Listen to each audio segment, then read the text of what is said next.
بسم اللہ الرحمن الرحیم۔ السلام علیکم ناظرین، میں طارق اسماعیل ساگر آپ کی خدمت میں سری لنکا میں بھارتی مداخلت اور اس حوالے سے ہونے والی بڑی لڑائی اور سری لنکا کو بھی بنگلہ دیش بنانے کی سازش کی دوسری کڑی لے کے پیش ہو رہا ہوں۔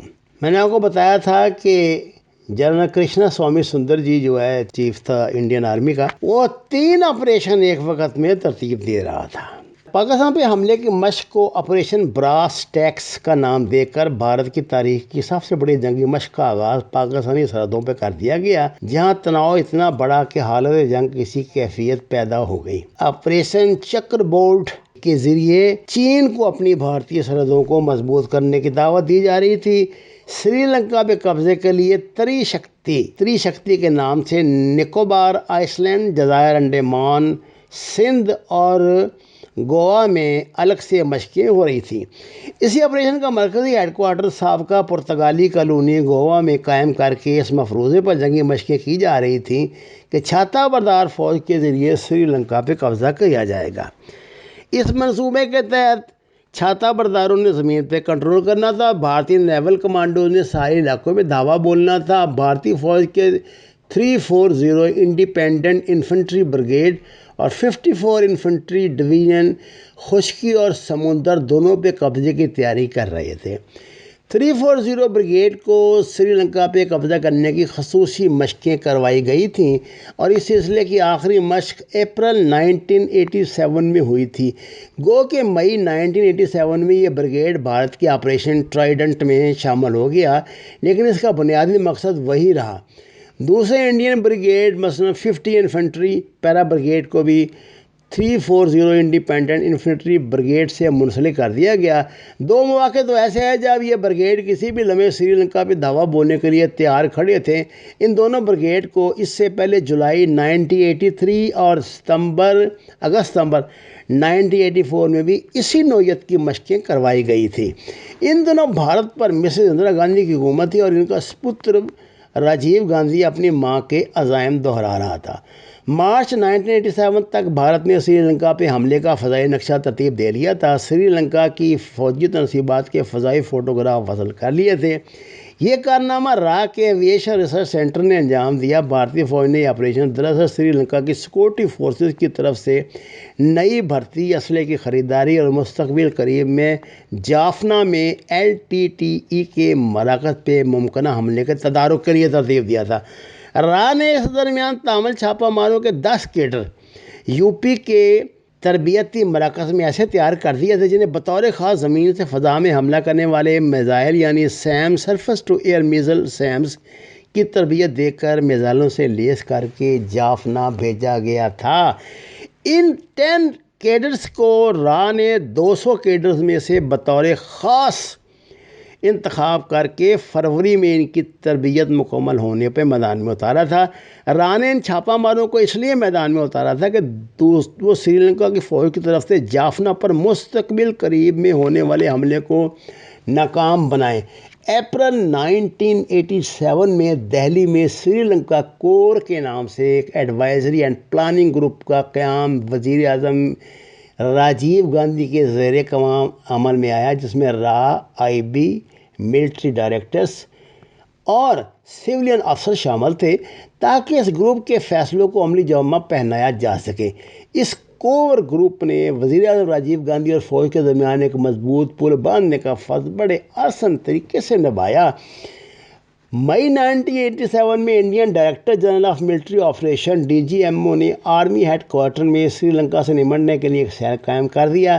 جون 1987 میں director of military operation general PP Joshi نے آرمی ہیڈ کوارٹر دلی میں آپریشن پون سری لنکا کے خلاف تیار کر لیا۔ لیفٹیننٹ جنرل دپندر سنگھ کو لیفٹیننٹ جنرل کرشنا سوامی سندر جی چیف آف انڈین آرمی نے دہلی طلب کر کے آپریشن پون سے متعلق بریفنگ دی۔